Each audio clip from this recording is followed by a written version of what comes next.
Vamos abrir a escritura no Evangelho de João, capítulo 17.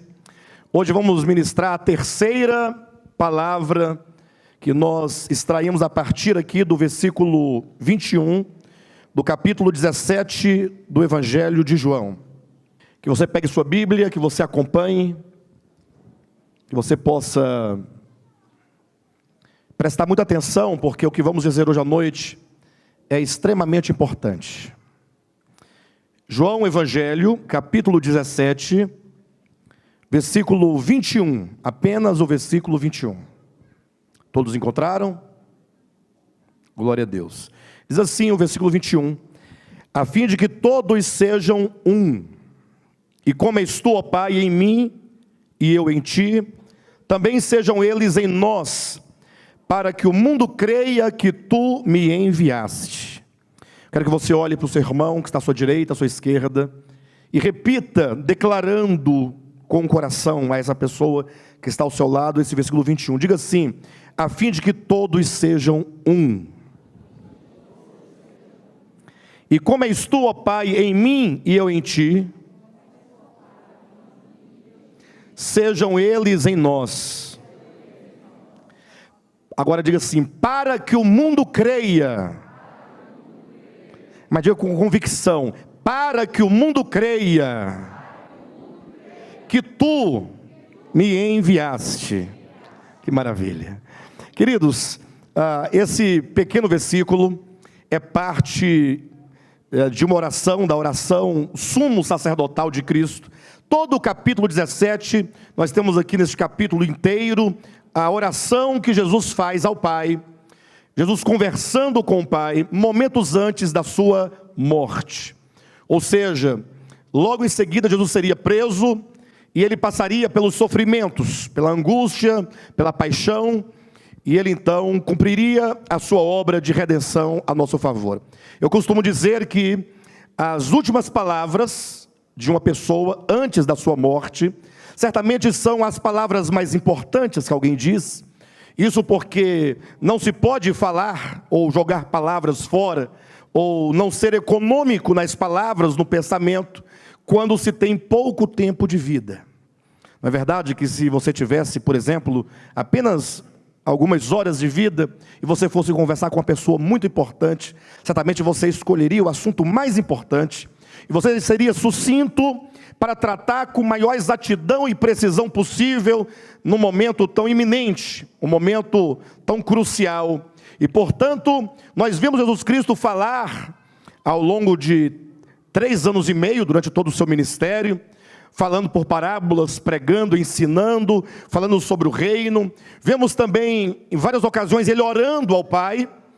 Entretanto, neste finalzinho, quando, momentos antes de ele ser crucificado, nós temos essa oração tão vital, uma oração tão orgânica, uma oração intercessória, porque ele ora pelos discípulos imediatamente, aqueles que estavam ali naquele momento, e ele também ora por todos os discípulos dele, aqueles que nem existiam ainda, mas que haveriam de crer nele, mediante a pregação da palavra apostólica, como você pode conferir no capítulo 17, exatamente no versículo 20, quando ele diz, não rogo somente por estes, mas também por aqueles que vierem a crer em mim, por intermédio da sua palavra.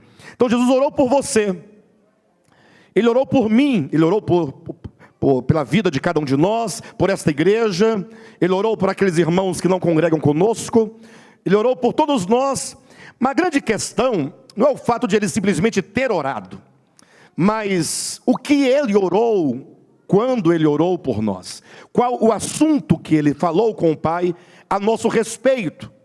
E aí nós dividimos aqui esse versículo 21 em 3 momentos, demonstrando primeiramente que Cristo tinha no coração um desejo. Foi a primeira mensagem ministrada há 3 domingos, quando Jesus disse, Pai, eu oro para que eles sejam um. E aí nós tratamos nessa mensagem, há 3 domingos, sobre a necessidade da unidade. Ou seja, ser um não significa necessariamente morar na mesma cidade, nem congregar no mesmo local de reuniões, e tampouco fazer parte do mesmo ministério. Ser um implica o coração, a alma, os sentimentos, a nossa percepção acerca do outro, a nossa própria percepção acerca de Deus. Cristo orou dizendo: Pai, eu oro para que todas as barreiras impostas pelo ego, que é o pecado capital de todo ser criado e caído, né? Então eu oro para que todas as barreiras que o ego impõe seja destruída, seja aniquilada, seja quebrada, porque somente quando o egoísmo é destronado e destruído, é que então o homem é capaz de amar verdadeiramente. Eu pergunto para vocês, vocês concordam comigo que amar, e o amor, ele é sempre incondicional, ele é sempre altruísta, ele é doação constante, ele é puro, porque ele não busca os seus próprios interesses, procura o interesse do outro. Vocês concordam comigo que amar, exercer ou exercitar esse amor de maneira prática é a coisa mais difícil que existe? Sim ou não? Só concordo que é fácil simplesmente você se submeter a um jugo de não cortar o seu cabelo. Isso é fácil. Basta você se colocar no jugo da escravidão do outro. Não usar determinado tipo de roupa, não comer determinado tipo de comida, não frequentar determinado tipo de lugar. Tudo isso é muito fácil, e a religião tem demonstrado e provado o quanto que é fácil obedecer a qualquer coisa que não seja Deus. É fácil obedecer a qualquer coisa que não é a verdade. Pastor, como assim? Não estou entendendo. Para mim, obedecer é obedecer. Não, há um grande detalhe. A Escritura diz, em 1 Timóteo, capítulo 4, versículo 2, que nos últimos dias muitos se apostatariam da fé, prestem atenção, se apostatariam da fé, por darem ouvidos a espíritos mentirosos, a espíritos enganadores, que os fariam obedientes às suas falsas doutrinas. Ou seja, eles se apostatariam, diz o texto de Paulo, por obedecerem a espíritos enganadores.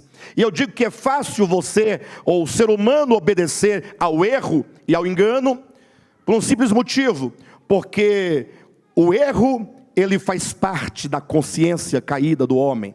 Então tudo que está de acordo com a consciência caída, então o homem é inclinado com facilidade à obediência. Ninguém fala assim: hoje eu vou me esforçar para pecar. Alguém fala aqui isso aí? Alguém se esforça? Alguém pega e fala assim: rapaz, mas pensa numa dificuldade que eu tive. É uma dificuldade para pecar. Não, é uma coisa muito natural, embora a palavra natural esteja aqui sendo usada de uma maneira um pouco imprópria, né? Porque natural é o que está de acordo com a natureza, e o mal e o pecado não está de acordo com a natureza, porque o homem, natureza, foi criado à imagem e semelhança de Deus. Mas o fato é que o pecado é algo fácil. Agora, quando diz sermos um, e ser um é você olhar como aquele samaritano olhou e viu o seu inimigo, um judeu, dentro de uma vala, havia sido assaltado, havia sido espancado, estava morrendo, moribundo, mas algum tempo ali sozinho, jogado, ele morreria finalmente. Então, a natureza humana caída, ela é inclinada a dizer: bem feito, quem manda ser judeu? Né? Se fosse samaritano, seria protegido de Deus. Não é assim quando morre um macumbeiro, que os crentes falam: também, né, vai ficar servindo o diabo, né? Se fosse crente, Deus defenderia. Ou seja, nós temos sempre um olhar, mas quando aquele samaritano viu o que ele fez, condoeu-se no seu coração. A Bíblia diz que ele compadeceu-se. A palavra compadecer no hebraico ou no grego, ou no hebraico ou qualquer outra língua das antigas, significa simplesmente que ele sentiu dores ou cólicas intestinais, no sentido de que ele sentiu uma dor profunda, uma dor aguda dentro dele, que não lhe permitia seguir o seu caminho em paz, se não descesse ali e socorresse o seu inimigo. O que significa que todas as barreiras, isso é uma parábola que Cristo contou para dizer de um coração que, embora não se enquadre dentro da matriz do cristianismo, no caso lá da ocasião do judaísmo ou da religião, mas está de acordo com o amor. Então Cristo ora pela unidade.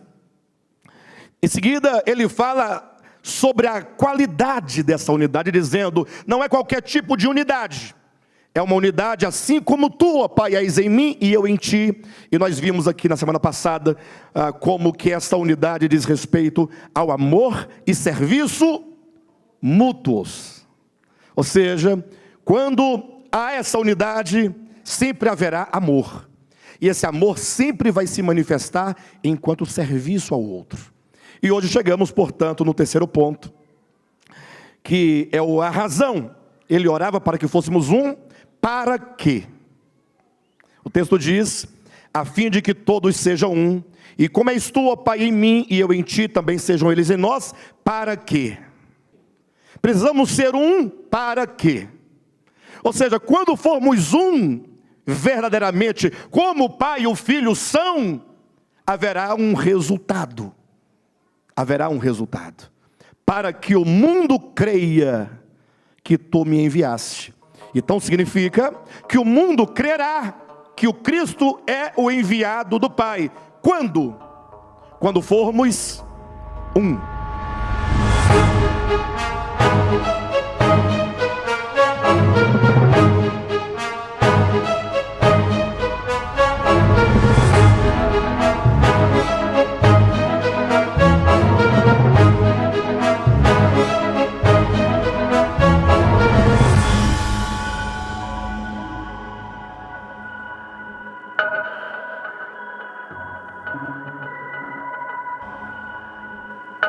Eles precisam de ver o testemunho da verdade sendo manifestado, para que não seja uma mera pregação ou uma mera informação. Ao longo do tempo nós temos visto os crentes, os cristãos, pregando, e querem convencer as pessoas pelo medo, dizendo que se elas não aceitarem a Jesus, vão para o inferno, e o mundo fica olhando, dizendo, não tenho como crer. Como é que eu posso crer se você quer me obrigar pela força, pelo medo, pela ameaça? Aí Jesus diz, não, Pai, eles serão, o mundo crerá que eu sou o teu enviado, quando eles, os meus discípulos, forem um. O mundo precisa de uma manifestação daquilo que é anunciado enquanto querigma ou enquanto a proclamação do Evangelho de Deus. Bem, eu quero começar essas nossas reflexões de hoje, falando sobre esta razão, esse motivo, esse resultado, falando das minhas impressões. Eu estive aqui nessa semana toda, mas sobretudo ontem, né, e ontem de ontem, porque para ir para casa eu precisava passar aqui pelo Pistão Norte, e está havendo o evento, o Pentecostes, né, da Igreja Católica, bem de uma igreja, de uma paróquia. Um evento que atrai milhares de pessoas. E eu fiquei assim observando, e eu fiquei refletindo, porque indo por volta de 6 horas da tarde, 7 horas da noite para casa, sobretudo ontem caiu uma chuva muito forte, e eu via centenas de pessoas indo ao Pentecostes, numa fé, numa vontade, numa determinação, num desejo, numa obediência. A chuva caindo e o povo com guarda-chuva. Tinha uma senhora que estava grávida pelo tamanho da barriga, devia ter muito mais de 9. Me desculpe assim, mas foi a impressão que eu tive, era muito grande. Era enorme a barriga dela. E a barriga ia da frente, e ela segurava uma criança na mão, e na outra levava um tamborete, e segurava a sombrinha com o ombro, indo para o Pentecostes. Eu falei, meu Deus do céu, que maravilha! Se toda essa determinação fosse para servir ao Evangelho de Jesus Cristo. Não quero com isso fazer nenhuma crítica ao movimento, aos católicos, mas nós sabemos que não poucas pessoas servem a Deus com sinceridade, isso é sinceridade. O problema é que quando não se entende a verdade, as pessoas se submetem a julgo de escravidão, mesmo que inconscientes, e passam a prestar uma obediência extrema, porque essa senhora tinha todos os motivos para não ir. Estou grávida, minha barriga está muito grande, pesa muito, as pernas deviam estar doendo, sim ou não? Não é bom a mulher grávida andando na rua sozinha, com um menino pequeno puxando pela mão, carregando um tamborete, estava chovendo, tinha enxurrada, mas não, ela ia. Eu olhava e eu via as pessoas vindo de todos os lugares, subindo, descendo, saindo das ruas, todas levando a sua cadeira. Me dê aqui, Adriana, essa cadeira, por gentileza. Pense, essa aqui. Imagina você vindo para a reunião de domingo à noite. Você indo para o culto num DEVAP, levando a sua cadeira a pé e chovendo. Cada um trazendo a sua cadeira. Gente, que maravilha. Já imaginou no dia que nós estivermos indo congregar, levando cada um a sua cadeira e sem reclamar, sem murmurar, hein? E chovendo. Irmãos, infelizmente, com isso eu fiquei refletindo, fiquei pensando. Aí na mesma ocasião também conheci uma outra pessoa, e essa pessoa crente falou assim: pastor, hoje eu não posso continuar o trabalho porque eu tenho que ir para o Pentecostes. Eu falei: como assim, você não é evangélico? Ué, você vai para Pentecostes? Falou: não, na minha igreja é evangélica, mas também tem Pentecostes. Eu falei: não, rapaz, diga para o seu pastor que você está ajudando um outro pastor, um outro povo sofrido, e nós temos que deixar em condições de falar assim: pastor, não, isso não. Não. Olha, a missão é do pastor. Ele tem a missão.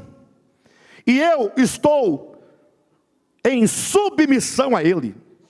A missão é dele e eu estou debaixo da missão dele. E ele disse que não é para faltar ninguém, portanto eu vou. Pode pagar o que quiser, fazer o que quiser, eu vou. Estou sob missão. Aí eu olhei assim e fiquei pensando: gente, por que quando nós não compreendemos a verdade, nós somos ainda tão propensos à obediência? E essa obediência, ela é positiva. Talvez haja aspectos negativos, em razão da manutenção do engano, da manutenção, né, ali do rebanho, para manter o controle sobre as pessoas. Mas lá naquele coração existe, né, ali o desejo. O problema é que muitos, não poucos, quando se convertem ao Evangelho de Cristo, conforme diz o apóstolo Paulo em 2 Coríntios capítulo 3, quando se converte ao Senhor e o véu é tirado, ocorre, não poucas vezes, de nos faltar um elemento essencial para continuarmos a servir a Deus em amor, em obediência, agora com a consciência clara, uma consciência correta, né? Muitas vezes nos tornamos negligentes. Pastor, mas o que isso, essa reflexão tem a ver com a fim de que todos sejam um, para que o mundo creia que o Cristo de Deus é o enviado do Pai? Exatamente porque quando Jesus disse, para que o mundo creia que tu me enviaste, ele está dizendo: olha, quando vocês discípulos forem um, acontecerá que o mundo haverá de crer. O que significa que se a obra de Cristo, que é a obra de salvar o mundo, ele cumpriu na cruz do Calvário, a sua morte redentora, sua morte vicária. Mas agora, uma vez que ele morreu, ele não saiu, depois de morto e ressuscitado, pregando de lugar em lugar. Estou aqui, ressuscitei, estão vendo? Toquem minhas mãos. E portanto, creio em mim que eu vou batizar vocês, vou ensinar o evangelho para vocês, vou edificar a vocês. Não, ele não fez isso. Tampouco ele escolheu um tanto de anjos, arcanjos, e mandou que os anjos pregassem o evangelho.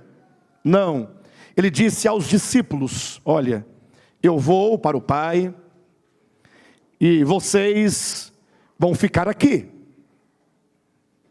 Vão ficar aqui, E vocês então deverão aguardar até que eu envie o Espírito Santo sobre vocês. Vocês serão ungidos, vejam, serão ungidos, porque vocês sabem que a palavra Cristo significa o quê? Ungido, não é isso ou não? Jesus é o Cristo, Jesus é o ungido. E por que o Pai ungiu ao Filho para que ele fosse o Cristo? Para que, uma vez ungido, ele estivesse ordenado debaixo do azeite, do óleo, do Espírito, para que uma vez ordenado, capacitado, habilitado, Jesus cumprisse com a missão. E ele cumpriu a sua missão. Quando ele diz, Pai, está consumado, ele cumpriu a sua missão. Só que agora ele diz para os discípulos, quem aqui creu em Jesus Cristo ou crer em Jesus Cristo? Você sabe que crer é se tornar discípulo dele, sim ou não? Então, eu sou crente. Não diga sou crente, embora esteja correto dizer, mas está tão banalizada a palavra crente, evangélico. Diga-se, eu sou discípulo de Cristo. Se você é discípulo, ele disse, olha, eu vou derramar o Espírito sobre vocês. E uma vez o Espírito derramado, vocês serão, assim como eu, ungidos. A palavra ungido é a palavra Cristo, e a palavra Cristo é a palavra ungido. Razão porque quando o Espírito é derramado, os crentes são batizados no Espírito Santo, eles se tornam membros do corpo de Cristo. É o mesmo caso da videira. Se Cristo é a videira e nós somos os ramos, nós somos videira, sim ou não? Se Cristo é o cabeça de um corpo, do novo homem, e nós somos membros desse corpo, nós somos o quê? Cristo. Nós não somos o Cristo, mas nós somos membros de Cristo. O que significa ser um membro de Cristo? Vamos primeiro pensar o que significa o corpo de Cristo, ou pelo menos qual é a finalidade, a função de corpo de Cristo. Se Cristo é o cabeça e ele está nos céus, ressurreto, vivo, e na terra está o seu corpo, a igreja, nós da qualidade de corpo, nós então somos a expressão dele, sim ou não? E enquanto corpo, nós agimos quando o cabeça quer agir. Não é assim com você? A sua cabeça não dá os comandos todos, e o seu corpo não executa, seu corpo não caminha em direção ao lugar, seu corpo não procede preparando a comida, lavando a roupa, fazendo as coisas para o bem-estar e conforto do seu corpo e de todo o seu ser. Então a igreja, enquanto corpo de Cristo, ela foi ungida para colaborar, contribuir com Cristo na sua obra. Preste bem atenção nesse conceito. Todos os homens são filhos de Deus. Não tenho como explicar esse conceito agora, prometo fazê-lo noutra ocasião. Mas entenda, todos os homens, indistintamente, são filhos de Deus. Pastor, mas até o desviado? Também. E o descrente? Também. O ateu não, o ateu também, inclusive você. Filho de Deus, você é filho de Deus. Pastor, mas quem disse essa heresia? Paulo era cheio de heresias. Entenda que a heresia não está para a doutrina, está para aquele que não aceita e chama de heresia, não é isso? Paulo diz assim, olha, presta atenção, porque dele, do Pai, somos prole, dele somos prole, dele somos descendência, dele somos filhos. E ele diz isso para quem? Para um grupo de gregos, de filósofos, de pessoas que pelo menos até aquele momento ainda não havia crido no Evangelho. Ele disse, como alguns dos vossos próprios poetas disseram, de Deus nós somos geração, de Deus nós somos prole, de Deus nós somos família. Mas tem um detalhe, nem todos os homens, embora filhos, estão na posição de filho. Entende isso? Como assim, pastor? Me dê uma figura para eu entender melhor. Pense naquele filho daquele grande fazendeiro lá de Lucas capítulo 15, quando diz o texto: um pai tinha 2 filhos, a famosa parábola do filho pródigo. O pai tinha 2 filhos, capítulo 15, versículo 11.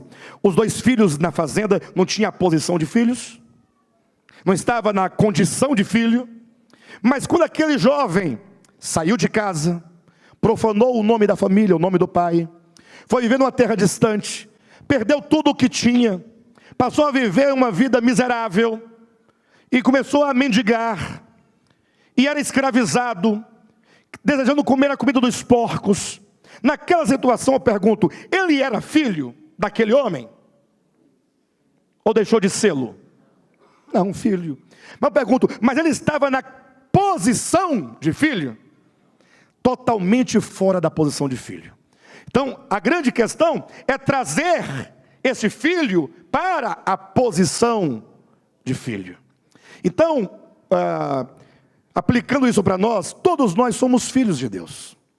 Talvez você esteja fora da posição de filhos, tudo bem. Talvez você já esteja na posição de filho, glória a Deus. Talvez você esteja no processo de assumir a posição de filho, está no processo. Talvez em você ainda haja muita prodigalidade, está certa essa palavra? Prodigalidade, de prodigalizar. Filho pródigo, né? As palavras difíceis, né? Talvez em você haja muito ainda de filho pródigo. Mais fácil, não é, pessoal? Quem aqui reconhece que ainda em mim há muito de filho pródigo ainda? Mas também alguma coisa já nos foi restituída de filho, sim ou não? Então é um processo, né? Enfim, mas o fato é que ser filho é uma condição orgânica do ser. Você nada pode fazer para se tornar filho. Você é filho porque você foi criado por Deus. Você foi gerado de Deus. Você foi gerado por Deus. E portanto, você foi criado à imagem e semelhança de Deus. Agora, basta que alguém entenda que é filho, para que ele possa gozar de todas as bênçãos que são nossas, por herança, por filiação. Gálatas capítulo 4, versículos de 1 a 6, quando Paulo fala que o filho, quando menor de idade, ele é rico, ele é dono de uma herança enorme, mas porque ele é menor de idade, ele não pode usufruir. Mas quando ele chega à maioridade, ele agora pode usufruir dessas riquezas. Glória a Deus. Muitos cristãos, quando entendem esse aspecto da verdade, do ser filho de Deus, do Evangelho de Cristo, que nos restitui a posição de filho, muitos cristãos se conformam e falam: não, eu sou filho, glória a Deus, e eles param por aí, eles ficam estagnados. E essa mensagem dessa noite nos chama a avançar. Quem é filho, diga glória a Deus. Então vamos usufruir dessa filiação, amém? Agora, há algo a mais além de filho. Quando nós nos convertemos a Cristo, que nos fizemos discípulos de Cristo, nós fomos constituídos membros do corpo de Cristo. Ser membro não é o mesmo que ser filho. Filho, você foi gerado por Deus. Deus te criou, glória a Deus por isso. Ser membro do corpo é você saber que você foi chamado.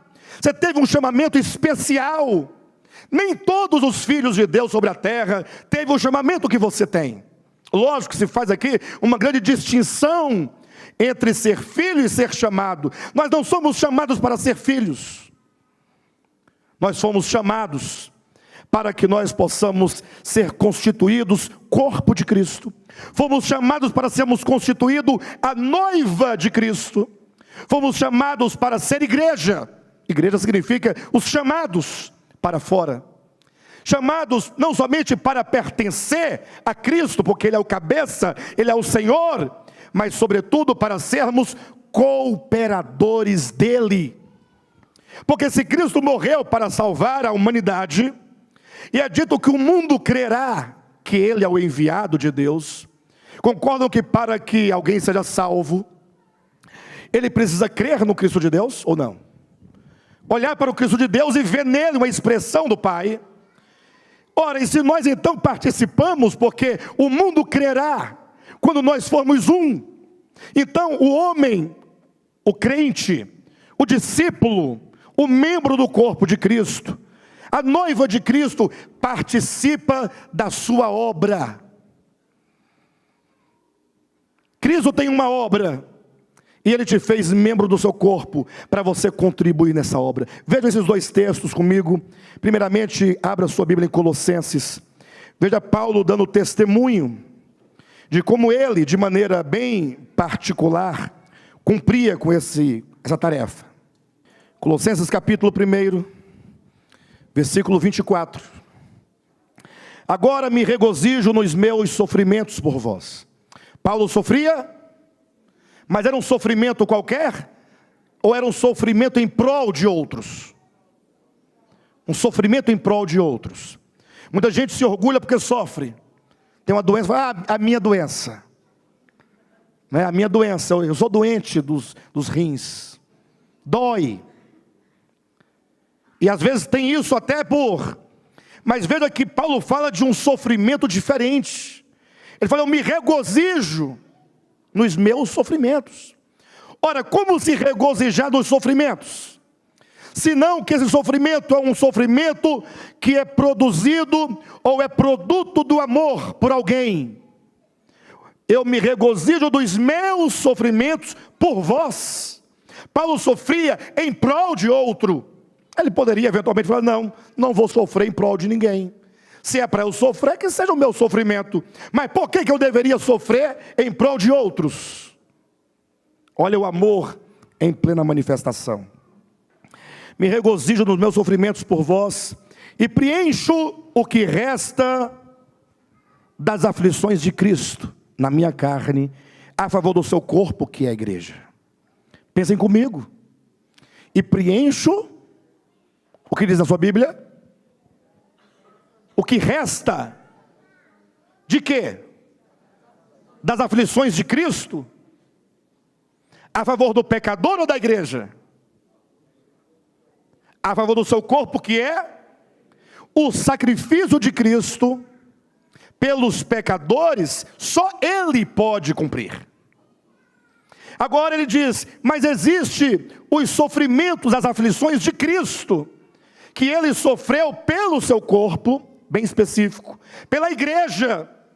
E agora Paulo foi chamado para se associar a essas aflições restantes, o que ainda faltava até que o corpo de Cristo fosse plenamente edificado. E eu pergunto, o corpo de Cristo já foi plenamente edificado? O que significa que para que esse corpo seja plenamente edificado, então ainda restam aflições de Cristo. Mas que aflições são estas? Jesus está lá entronizado e com aflições? Não, assim como Paulo.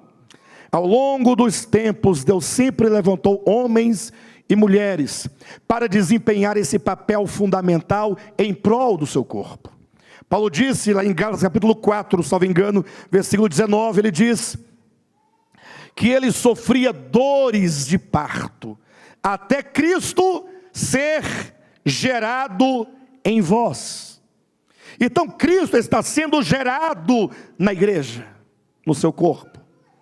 Mas para que, até quando essa igreja então ficará finalmente edificada, muitos haverão de preencher o restante das aflições de Cristo a favor do seu corpo, que é a igreja. Nós somos chamados para desempenharmos um papel fundamental enquanto membros. Eu sei que cada membro tem o quê? A sua característica, a sua importância, o seu dom. Sempre quando se fala de membros, se fala muito de dons espirituais, não é assim?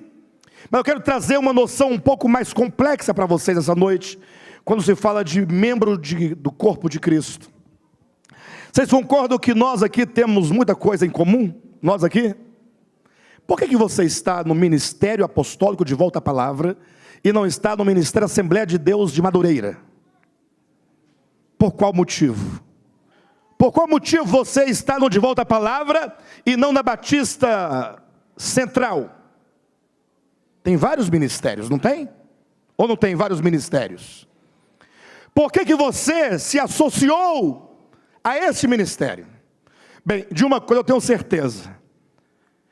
Esses que eu citei e tantos outros são em muitas coisas muito melhores do que nós. Você não veio para cá porque você aqui tem um palco bonito. Alguém veio para cá porque o palco é bonito? Quem veio para cá porque o palco é bonito? Porque a banda é a melhor do Brasil. Não tem nenhum diante do trono aqui tocando. Alguém veio para aqui porque a igreja é rica? Tem muita gente rica e famosa? Porque as pessoas gostam de falar assim, eu congrego na igreja. Eu acho que não chegou a esse ponto. Pode até chegar um dia, não é? E que você rejeite isso. Não aceite que ninguém congregue lá por causa de você. Mas assim, alguém fala assim, poxa, eu congrego na igreja. Me ajuda aí, pessoal. Não, mas aqui tem uma pessoa importante. Eu congrego na igreja que o Cacá congrega. Eu faço parte da mesma escola bíblica que o Cacá. E o pior, que vai crescendo a prole e vai ganhando importância. Eu congrego na mesma igreja que a mãe do Cacá congrega. A mãe do Cacá ganha importância por causa do Cacá. Cacá para cá, Cacá para lá. As pessoas querem isso. Mas aqui, ninguém está aqui por qualquer outro motivo, senão por causa de Jesus e da sua palavra revelada. Só isso. Temos afinidades? Temos. Uns mais, outros menos. Membros, às vezes que eu ouço, falando, não, pastor, aqui ninguém conversa com a gente. É um defeito? É. Pode ser corrigido? Pode. Mas o irmão está firme. Por causa da palavra. Então nós, enquanto membros, embora membros individualmente do corpo de Cristo, nós temos uma aproximação pela mesma visão espiritual, pela mesma revelação e então pelo mesmo encargo de pregar essa palavra. O que nos une é a visão espiritual, é o conceito, o entendimento que o Espírito Santo gerou em nós acerca do que é a verdade, do que é Cristo, do que é a redenção, do que é a salvação. E por isso nós, embora membros individualmente do corpo de Cristo, poderíamos usar uma metáfora, não é? Digamos que o nosso corpo seja formado de células, só para fazer uma metáfora, tá? Agora, um tanto de células se unem e se reúnem, e elas juntas formam um tecido. Não é assim que acontece? Se eu tiver me equivocado, vocês me ajudem aí. Então aquelas células, elas por terem uma aproximação em função, elas trabalham juntas num tecido. E agora muitos tecidos juntos se reúnem para formar um órgão. E então muitos órgãos que estão compartilhando de um mesmo fim, formam um sistema. Sistema respiratório, sistema circulatório, sistema digestório, sistema respiratório. Falei já 2 vezes? Nervoso. Esse você não esquece, né? Nervoso. Enfim, então nós, está aqui, ó. Irmã Milena, ela está aqui conosco. Ela é membro do corpo de Cristo. Poderia ser membro do corpo de Cristo em qualquer lugar. Mas ela está aqui, onde eu vou dar a palavra, porque há uma ligação, uma harmonia, de visão espiritual, de entendimento espiritual. Então agora eu e a Milena, e aí vem a Rosirene, e aí a Vera, e a Silvia, a Raimunda, o Adriano, cada um de vocês poderia citar, não vou poder falar o nome de todos, mas todos nós, por aproximação de uma visão, estamos empenhados como um membro, na linguagem, como um tecido, quem sabe? Como um órgão, quem sabe? Quem sabe a língua é um órgão. A língua, ela fala. Quem sabe profetizando e preparando o caminho para a segunda vinda de Cristo. Nós fomos chamados para juntos, debaixo de uma mesma visão, cooperarmos com o corpo de Cristo para a sua unidade. E nós, enquanto parte do corpo de Cristo, com todo o corpo de Cristo, juntos, todo o corpo, na sua potencialidade, em número e qualidade, contribuindo para que o mundo creia que o Filho de Deus é o enviado do Pai. O Ministério Apostólico de Volta à Palavra tem um encargo muito grande, um chamamento específico. Não pensem vocês que nós somos, qualquer coisa sem valor. Bem, de fato, talvez sejamos, como diz o apóstolo Paulo, a escória, mas não a escória do ponto de vista divino. Do ponto de vista divino, o Ministério Apostólico de Volta à Palavra tem uma importância nesse século muito grande, de testificar, de pregar, de viver, de anunciar, de clamar este Evangelho para os nossos irmãos em Cristo. Mas para o mundo, se olhar do ponto de vista mundano, diríamos que somos como escória do mundo, sem expressão alguma. Mas Jesus não foi diferente, Paulo não foi diferente. Olha aqui esse texto, abre a sua Bíblia em 2 Coríntios, capítulo 4, 2 Coríntios, versículo 7 em diante. Olha o que Paulo vai dizer aqui acerca de um grupo de pessoas especiais ou específicas, com encargo específico em relação ao corpo de Cristo, em benefício de outros. Capítulo 4, 7 em diante diz assim: temos, porém, esse tesouro em vasos de barro. Sabem o que é esse tesouro? Vocês lerem, Paulo está dizendo, falando acerca do ministério da nova aliança, sobre o ministério neotestamentário, sobre esse Cristo revelado. Esse tesouro a que ele se refere. Então, esse Cristo revelado, esta revelação tão preciosa, esse evangelho tão puro, é um tesouro em vasos de barro. Nós somos o vaso de barro. Nós somos vasos de barro. A glória não é nossa, o poder não é nosso. Irmãos, o que Deus pode fazer por nosso intermédio, tão poucas pessoas em relação ao mundo cristão, mas esse tesouro, é Ele que tem o poder, e é dele o poder, e é Ele o poder.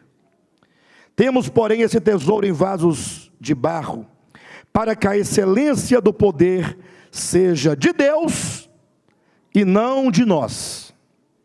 Em tudo somos o quê?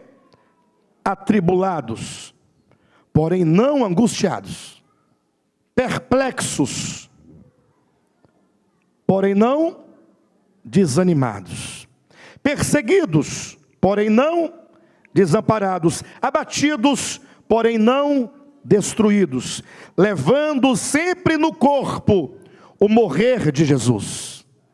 Olha que coisa interessante, levando sempre no corpo o morrer de Jesus. Pastor, o que significa isso? É um morrer da natureza pecaminosa, para se revestir do novo homem? Que morrer é esse? Não é este morrer que você ouviu a vida toda, temos que morrer para o mundo, temos que morrer para o pecado. Este morrer está intimamente, vocês verão isso, associados às aflições que restam de Cristo a favor do seu corpo. Ele diz, levando sempre no corpo o morrer de Jesus, para que também a sua vida se manifeste em nosso corpo, ou em nosso corpo. Versículo 11, Porque nós que vivemos, somos entregues à morte por causa de Jesus, para que também a vida de Jesus se manifeste em nossa carne mortal. Olha o que ele vai dizer agora, versículo 12. De modo que em nós, nesse processo de morrer a morte de Jesus, não é de Cristo. Veja que ele não em nenhum momento fala Cristo aqui, fala de Jesus, de Jesus, de Jesus. Ou seja, é a sua humanidade, é o exercício da humanidade numa tarefa, e não a salvação do Cristo de Deus. Ele diz, porque nós que vivemos, somos entregues à morte por causa de Jesus, para que também a vida de Jesus se manifesta em nossa carne mortal, de modo que em nós, neste processo de morrer por causa de Cristo, a morte de Cristo, de modo que em nós opera a morte, mas em vós a vida. Ou seja, enquanto Paulo sofria a favor do corpo de Cristo, ele estava morrendo, e os irmãos vivendo. Quem já teve essa experiência de alguém estar morrendo e você vivendo? Todos aqui já tiveram. Quero um exemplo? É você olhar para o seu pai, para a sua mãe. Quanto sofrimento eles passaram por vocês, por cada um de nós, para te dar uma roupa melhor, uma comida melhor, uma casa melhor, uma educação melhor. Podemos não ter tido o melhor, mas tivemos o melhor. Entenderam? Eu não tive o melhor sapato, o melhor tênis, mas eu tive o melhor que os meus pais puderam me dar. Então, os pais é um exemplo muito típico, né? Que está ali sofrendo e morrendo, levantando cedo, trabalhando até tarde, cansado, feriado. E o filho quer saber do sapato novo, da roupa nova, da comida. Está pronta a comida? Já fez a comida? A roupa está lavada? Os filhos exigem, e os pais morrendo. E na igreja é assim que acontece. Os irmãos vivendo, e outros morrendo, para que eles vivam, porque estão completando o que restam das aflições de Cristo, a favor do seu corpo. Agora, a minha conclamação a todos vocês, é que todos nós nos unamos, debaixo da mesma visão, do mesmo espírito, da mesma fé, da mesma empolgação, do mesmo entusiasmo, para nós sofrermos, para nós morrermos a favor da igreja, que é o corpo de Cristo. O quanto Deus colocou em nossas mãos, dizendo: vocês estão sendo levantados nesse tempo, século 21, sem nenhuma expressão humana, mas com um tesouro muito precioso nesses vasos de barro, para que de alguma maneira nós possamos contribuir. Nós temos uma medida a contribuir com o corpo de Cristo. Quem dos membros desse ministério acredita no coração que Deus nos deu algo a ser compartilhado com o mundo cristão? Deus nos deu algo. Diariamente eu recebo e-mails, agora com o WhatsApp, todo mundo tem meu número, porque eu estou em todos os grupos, e aí eles veem lá minha foto, falam: é ele. Aí eles me mandam diariamente, eu recebo mensagem de todo o Brasil, e pessoas fora do Brasil, e eu quero ler para vocês aqui uma, que eu recebi, poderia ler mais, não é? Mas vou ler aqui uma, e os irmãos que estão em casa acompanhando pela internet, pela transmissão que os irmãos estão fazendo aqui, não se sintam preteridos, porque eu não li a sua mensagem. Mas um irmão falou assim para mim: olha, Bispo Alexandre Rodrigues, isso aqui é um exemplo do que eu escuto todo dia, 10, 15, 20, 30 vezes por dia, pessoas diferentes. Bispo Alexandre Rodrigues, graça e paz do Deus vivo, por nosso Senhor Jesus Cristo, amém. Tenho 45 anos, casado, e moro na cidade de Ilhéus, Bahia. Louvo a Deus por vossa vida e também pelo ministério DEVAP. Pois há cerca de 2 anos atrás, eu congregava no ministério, não vou dizer o nome, porque não precisa, Assembleiano Pentecostal, e vivia, pessoal, eu falei? Há 2 anos atrás, congregava no ministério tal, e vivia acreditando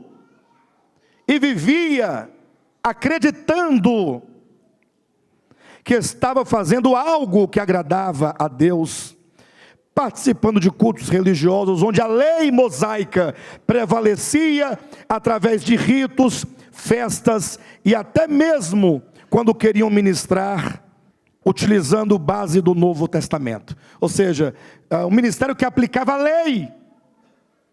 Mesmo quando pregava algo do novo, a lei vinha junto, embutida. É isso que ele está dizendo. Por falar em igrejas que fazem festas, conheci essa menor pessoa que participou de uma igreja que lá eles fazem as festas de Israel. Uma delas é a Páscoa. Eu perguntei, mas vocês matam o cordeiro? Ele falou, mata. Cordeiro imolado com ervas amargas e tudo. Mas veja o que o irmão está dizendo. Baseavam-se tão ou quase somente no Antigo Testamento, alegando ser o poder do Espírito Santo, induzindo os fiéis a imaginarem que estavam falando em línguas estranhas, caindo pelo chão, pulando de cima do prédio e tudo, rodando, girando. Eu estou acrescentando, acreditando estarem cheios do Espírito Santo. Eu sei que aqui pode haver alguém que ainda acredite assim, mas nós não acreditamos assim, né? Eu acredito que quando a pessoa está cheia do Espírito Santo, ela é cheia de alegria, justiça e paz, que é o reino de Deus. Ela é cheia do fruto do Espírito: paz, alegria, longanimidade, benignidade, mansidão, domínio próprio. Agora, se o Espírito Santo vem sobre mim, quando ele vem, eu começo a ciscar como galinha, eu sem ele caio sobre mim, eu não faço isso, eu tenho vergonha. Aí depois que ele vem, agora eu vou pular igual prego. Não funciona, irmãos, não funciona. Enfim, ele diz, como tem um hábito de ler a Bíblia, e para a glória de Deus ter um discernimento de algumas verdades bíblicas, causou-me estranheza aqueles atos praticados no ministério em questão, além de pregarem tantas outras coisas da lei, ou pregarem dízimos, o qual eu não acreditava totalmente, porque entrava em contradição com o Novo Testamento, e o pior é que sempre lançando maldição sobre os que assim não fizessem. Mas um dos motivos de louvar a Deus por sua vida e pelo ministério DEVAP, é que buscando, aqui é o ponto que eu quero mostrar para vocês, é que buscando nas redes sociais, cadê? É que buscando nas redes sociais, creio que Deus me levou, não sei o porquê ainda, a conhecer este ministério, de volta à palavra, e mediante a isso passei a fazer estudos quase que diário, além de acompanhar cultos ao vivo. O interessante foi que comecei pelos estudos da carta aos Hebreus, cruzadores de rios, um chamado à maturidade, onde e pelo qual discernimento através da testificação do Espírito Santo e também pelo entendimento adquirido pelos estudos, obtive um avanço significativo a respeito das verdades orgânicas das Escrituras, principalmente no que se refere sobre o trabalhar dispensacional de Deus por meio de sua economia salvadora em Cristo Jesus. Hoje estou fazendo os estudos do Evangelho Orgânico de João, aprendendo sobre a essência de Jesus, assim também tentando recebê-lo a cada dia, como o Senhor diz nas ministrações, abrem aspas, embora ainda esteja longe de assim fazer por completo, fecha aspas, para enfim praticar com toda a força que há no poder do seu nome.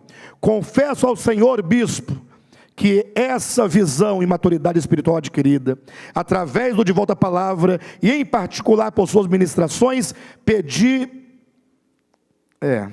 o desligamento do ministério no qual participava, e estou visitando algumas congregações aqui na minha cidade, ouvindo certas ministrações, porém retendo o que é bom, embora não perceba algo orgânico, pois só pregam doutrina da prosperidade, enganos, falsas curas e etc. Queria eu ter a bênção, queria eu ter a bênção de uma congregação do DEVAP aqui em Ilhéus, mas como ainda não é possível, e também não sei se será, claro, partindo das condições humanas, é claro, não de Deus, continuarei acompanhando pelas redes sociais. Tem mais um pedacinho, mas está bom. O que ele está dizendo aqui? Duas coisas eu quero que vocês me digam. O que ele está dizendo aqui? Não podemos parar. Vamos lhe falar um bocado de coisas, vamos lá. O que ele está dizendo aqui? Que nós somos privilegiados porque ele gostaria de ter, e ele não tem, a congregação lá, tem que assistir de longe. O que mais? Que esse ministério faz a diferença porque fez da vida dele. O que mais? Ele está buscando conhecer a verdade em Jesus. Enfim, tudo isso é verdadeiro, mas por um lado ele diz que o de volta à palavra exerceu um papel fundamental. Lógico que a pessoa cita o nome da congregação, cita algumas práticas, e nós não queremos fazer uso disso para nada, absolutamente. Se nós não cremos da mesma maneira, nós vamos ficar com a verdade, na humildade de que temos entendido dessa maneira, porque o Espírito Santo nos levou a ver assim. Mas o fato é que ele diz da importância desse ministério. Há uma importância, você é importante, e ele tão longe, nenhum de nós fomos lá, fisicamente, mas alguém ouviu essa mensagem que se prega aqui nesse lugar. Lá em Ilhéus, há pessoas em quase todos os estados do Brasil, em várias cidades do Brasil, pessoas no exterior, Estados Unidos, na Alemanha, Espanha, Japão. Um dia desses recebi um e-mail de Israel, pessoas dizendo: pastor, prossiga, pastor, continue, estamos orando por vocês, não parem. Portugal, Angola. Então, Deus abriu uma fonte no Brasil, mais especificamente ele abriu uma fonte no DF. Existe uma fonte jorrando, e você faz parte dessa história, para ser uma bênção, para alimentar pessoas, abrir os olhos de muitos, para que eles conheçam a Cristo, e nós nesse processo de conhecer a Cristo, sendo uma ajuda, um auxílio, para que outros também possam conhecê-lo, ou ter a chance de ouvir, de entender o que nós estamos ouvindo. E uma coisa importante, é que embora nós não estejamos saindo para ir a esses lugares fisicamente, a internet é um meio extraordinário de propagação da palavra de Deus, ou de qualquer coisa, né? Estou aqui falando agora, e neste momento tem pessoas ouvindo, ao vivo, com um celular. Guiana Francesa, tudo agora aqui. Isso é maravilhoso. E pensando nisso, eu resolvi, nessa semana retrasada, a lançar um desafio. Não sei como eu vou chamar, se é de desafio, se é uma campanha. Gente, campanha não tem nada a ver com nada. Campanha é um nome que se dá. Não tem a campanha da vacina da paralisia infantil? É uma campanha. Campanha é uma mobilização, um projeto em que pessoas se empenham na divulgação de algo. Mas eu percebi que o meu projeto não vai ter muito êxito no sentido que eu queria, porque eu estava pensando no nosso local lá, na QI, em que eu pregava e via muitas cadeiras vazias. Sempre entre um e outro havia 2, 3, 4 cadeiras vazias. Aqui não, aqui tem bem menos, né? Tudo bem, mas você vai imaginar que do seu lado tem uma cadeira vazia. Tá bom? O nome do projeto é Adote uma Cadeira Vazia. Tem mais 80 cadeiras acima, é verdade. Tem cadeira vazia. Adote uma cadeira vazia. Pastor, mas como é que é adotar uma cadeira vazia? Você tem ao seu lado uma cadeira em que alguém poderá se assentar. Então você vai trazer alguém para se assentar nessa cadeira. A cadeira deixará de ser órfã quando alguém se assentar nela. Entenderam? Pastor, mas explica melhor, o que eu tenho que fazer? Quase nada. Quase nada. Você não conhece muitas pessoas, não conhece? E você conversa o dia inteiro com essas pessoas, às vezes conta piada, conta caos, ri dele, ele ri de você. Fala sobre futebol, sobre política. Então a ideia é a seguinte: você vai acessar o nosso canal no YouTube, e você vai escolher uma das séries. Tem lá os mistérios do reino de Deus, tem o reino de Deus, a trilogia, tem as bem-aventuranças, não tem? Alguém já assistiu alguma série aqui, gostou muito? Deixa eu ver. Que maravilha. Essa série que você gostou muito, que falou muito com você, que você viu muita revelação, muita verdade, eu estou falando. Você vai pegar essa série e vai deixar sempre o linkzinho preparado. Você vai chegar para alguém e vai falar assim: olha, eu assisti a uma série de mensagens que mexeu muito comigo, e eu achei importante compartilhar com você. Vou te mandar o link para você assistir. Irmãos, eu tenho certeza, todo dia eu escuto pessoas assim: Pastor Alexandre, alguém me indicou suas mensagens no YouTube, e depois da primeira, virou um vício, nunca mais parei de assistir. E às vezes eu escuto mulheres reclamando: pastor, meu marido dorme com você, acorda com você, almoça com você. Eu falei: misericórdia. Como assim, minha irmã?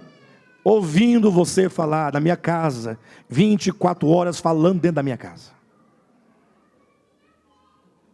Então, se pessoas no Brasil todo, ao terem acesso às mensagens pela internet, se tornam cativas da palavra, da verdade, inclinadas a quererem beber mais dessa água, por que os de Brasília, do DF, também não pode? Então vamos fortalecer esse grupo nosso. Adote uma cadeira vazia, e quando essa pessoa que você disse começar a ouvir, ela vai querer vir aqui, ela vai gostar. Aí você fala assim: vamos, eu te levo, lá tem uma cadeira esperando por você. Quando chegar, você apresenta a cadeira: é essa cadeira que estava te esperando. Conclusão: quem topa e aceita o desafio? Pastor, é só isso? É só você dizer para alguém: essa mensagem foi muito importante na minha vida, quero compartilhá-la com você. Só isso. Ela, ao ouvir, vai te procurar para conversar. Deixa ela te procurar, ela que vai procurar. Rapaz, mas as coisas estranhas, diferentes, pastor meio abusado, meio chato, às vezes engraçado, vai ter alguma conversa. Assim: mas você ouviu direitinho? Veja toda a série. Irmãos, Deus vai levantar homens e mulheres, e nós teremos uma expressão maior influência, começando em Brasília. Já tem pessoas em vários estados do Brasil vivendo e pregando essa palavra. Várias pessoas, sem nenhuma congregação, nada organizado, mas acompanhando todas as terças-feiras pelo WhatsApp, congregando pelo WhatsApp. Os irmãos Marquinhos, Marcinho, Paulinho, tudo pequenininho, né? Toda terça-feira lá falando os temas, e os irmãos perguntando, cada pergunta engraçada, pergunta que se você ouvir, você fica até acha engraçado, mas que coisa interessante, pergunta dele, mas porque você está de bucho cheio, está gofando, E eles estão comendo agora e não acredito que tem diferença entre Escritura, Bíblia e Palavra de Deus. Sério? Isso tirou um fardo de mim, pessoas dando testemunho. E você, de novo, essa comida? Eu quero encorajar os irmãos, quantos vão aceitar esse desafio da cadeira vazia? Gente, esse projeto é para esse ano, é para agora, a partir de hoje, já chega em casa, já separa já. Se você não tem muito tempo de ouvir as mensagens pela internet, procura alguém e diga assim, me fale uma série boa, para eu falar. Ah, pastor, mas eu vou estar mentindo. Não, você ouviu, foi ao vivo a mensagem, você já ouviu, sendo, você estava aqui assistindo, você pode passar e falar, essa mensagem é maravilhosa, mudou minha vida, muda a vida de quantos assistem, de quantos ouvem, de quantos verificam e leem a palavra e compreendem. Amém? Fechado? Em nome de Jesus, está aí a campanha, o projeto, adote uma cadeira vazia. Você adotou a sua? Está aí, marcou já? Muito bem, glória a Deus. Bem, então essa é a mensagem desse papel fundamental, dessa contribuição enquanto membros do corpo de Cristo, enquanto noivas de Cristo. Lembre-se do princípio que está lá em Gênesis capítulo 2. Deus criou o homem, a sua imagem e semelhança. Uma vez criado o homem, vocês sabem que aquele homem criado, ainda em estado de inocência e perfeição, ele representava o Cristo que havia de vir, não é isso? Então aquele homem era um tipo, uma figura. Romanos capítulo 5, versículo 16, ele prefigurava aquele que havia de vir. Então, o homem criado é uma figura de Cristo. E então logo em seguida o que é dito? Não é bom que o homem esteja só, far-lhe-ei uma auxiliadora que lhe seja idônea. Se aquele homem representa Cristo, é o Pai dizendo, o meu filho, o Cristo, tem uma obra, uma missão a cumprir, mas não é bom que ele faça sozinho. Vou providenciar para ele uma auxiliadora que lhe seja idônea. Então ele preparou você e eu, todos nós, igreja, noiva de Cristo, para contribuirmos com ele nessa obra do ministério. Lembre-se, muito mais do que filhos, nós somos servos de Cristo, chamados para servi-lo. Precisamos desenterrar os dons, os talentos, e darmos as mãos e começarmos a fazer uma obra divina por Deus, levando essa palavra aos quatro cantos do mundo para a glória de Cristo. Amém?